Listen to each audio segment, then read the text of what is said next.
안녕하십니까. 라온 시우터입니다. 오늘은 양치기 소년이라는 제목하에 간증을 해보겠습니다. 어릴 적 교회 생활이 너무 좋았고 행복해서 오랫동안 이곳에 머무르기 위해 목사가 되고 싶다는 꿈을 가진 적이 있습니다. 10여 년 전 성령 체험을 하고 나서 남은 나의 인생을 어떻게 보내야 할지 고민했습니다. 어릴 때를 회상하면서 늦은 나이에 다시 신학을 공부하고 목사가 되어 남을 위하고 하나님을 위한 삶을 살고 싶다는 마음이 들었습니다. 고민만 하다가 기도 제목을 올렸고 3일 만에 답을 주셨습니다.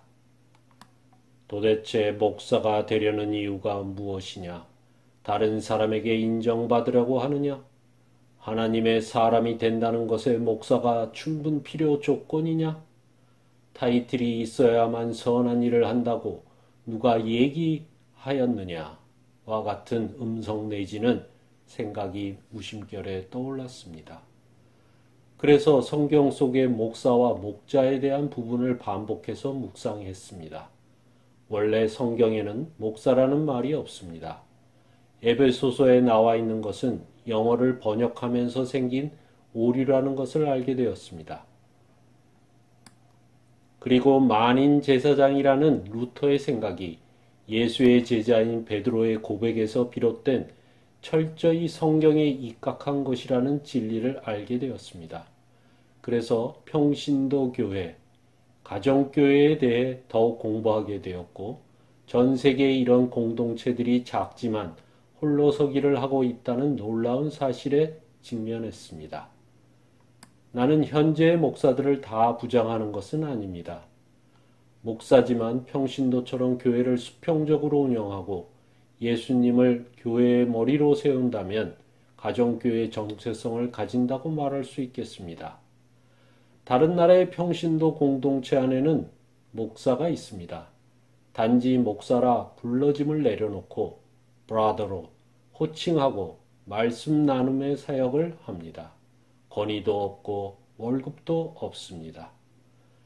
신학대를 나온 사람만 시험을 쳐서 목사로서 모든 신도들의 대표성을 갖는다면 경영학과를 졸업한 사람만이 모든 기업의 사장이 되어야 할 것입니다.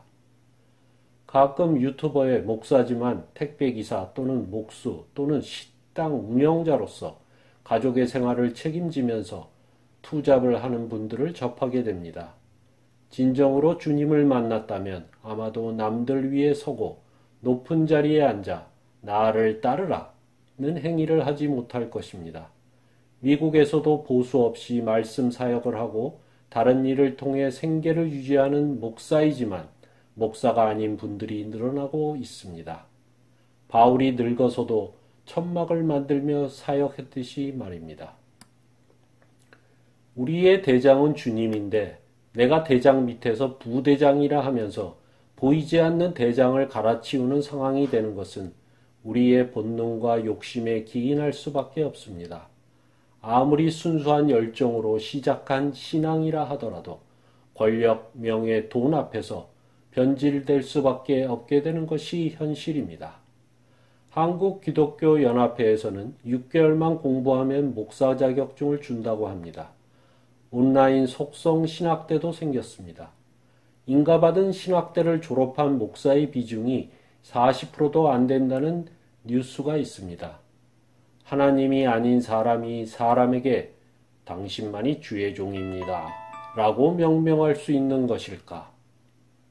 지금 이 자리에서 진정으로 하나님이 원하시고 기뻐하시는 일이 무엇인지, 내가 있어야 할 자리는 어디인지 주님께 묻고 또 물어 주님의 응답을 받아야 할 것입니다.